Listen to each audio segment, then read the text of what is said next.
Mr. Matthew Asher. A little bit louder, you guys. Come on. I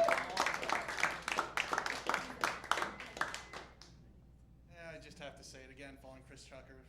All right. It's been a really tough week for me today. I officially graduated from Emory University after. The problem was, though, of all the stress I was under, I was in the ER for 3 days, and no bullshit, really.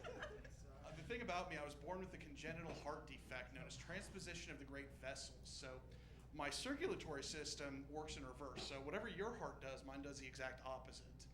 And obviously, I'm in and out of the hospitals all the time. A couple of years ago, I had to go in for like an annual angiogram. And for those that don't know what an angiogram is, it's a catheter, which is a long tube, and they have a camera on it, and they stick it in your body, and then they can, I guess, move it through to look inside your heart. And I'm thinking they're going to put it in my neck or, my chest, something like that. No.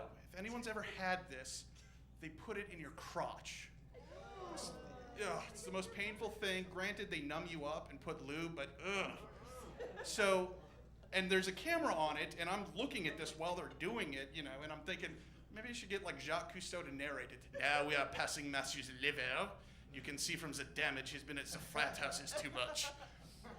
And it's during all this time, and this must have gone on for an hour where they're doing this, and I realized everything that, my mom had been telling me was total bullshit, for years. The way to a man's heart is not through his stomach. Women have figured this out. It's through his crotch. Another thing I have to get all the time, oh, come on, that was funny. Another thing I have to get a lot, it is. But it gives me good material to work with. Another thing I have to do every so often is get an echocardiogram. Any women who've ever, been pregnant, it's the same thing. It's a sonogram for my heart. Exact same thing. The last doctor I had, she was this adorable little Greek doctor. It must have been her first time doing this. She was really worried that she wasn't gonna get a good image. She takes the entire bottle of gel that you put on, dumps it on my chest.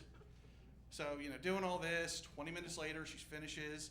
She hands me a towel to wipe me off, and, just before I do, she goes, "And Mr. Asher, how are we feeling now?"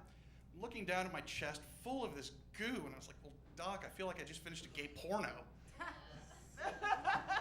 And she looks at me astonished. "I don't understand what a gay porno is." "Doc, you're Greek. Your ancestors invented it."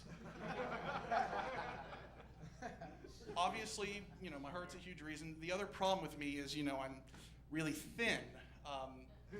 So my cardiologist and I always get in arguments over what exercise I want to do. He tells me, "Mr. Asher, you need to work out more." "All right, you want me to start running?" No, that's way too much." "All right, how about if I start walking a couple miles?" No, you got to do quick, short amounts of exercise." "Well, what, you want me to walk from my bed to the kitchen and back 1,000 times?"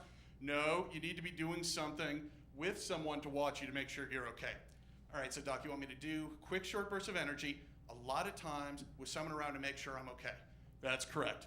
So I went home and fucked his wife. Now, that's actually one thing a lot of people ask me with my heart. Can I have sex or will it mess it up? And for those that aren't picturing me having sex, just imagine a blonde Ron Jeremy, less body hair, and a slightly smaller dick. For everyone that's now imagining it, you're welcome. The answer actually, I also have a pacemaker and a defibrillator. So if my heart gets too high, I actually get shocked. So the answer to the question about the sex is, yes, I can have it, but I can't do anything really crazy. And you think of some weird things about that. My last girlfriend, we're not dating anymore, one day I guess decided to ask me, how do I want to die? Because, she's like that. Her answer was she wanted to die in her sleep where it would be nice and peaceful and all that stuff. And my answer was, well, babe, I've always just wanted to die doing something I love with someone I love. And she kept prodding me, and I said, well, I wouldn't mind dying after having sex with you. Wrong answer.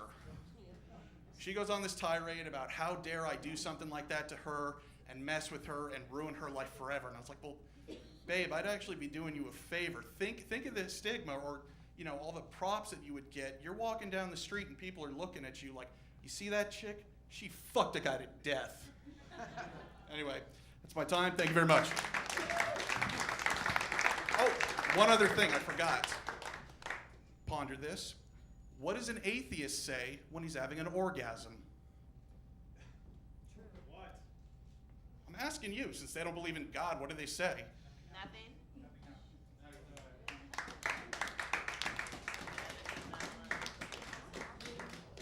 Keep it going for Matthew Asher. All right, you guys, your next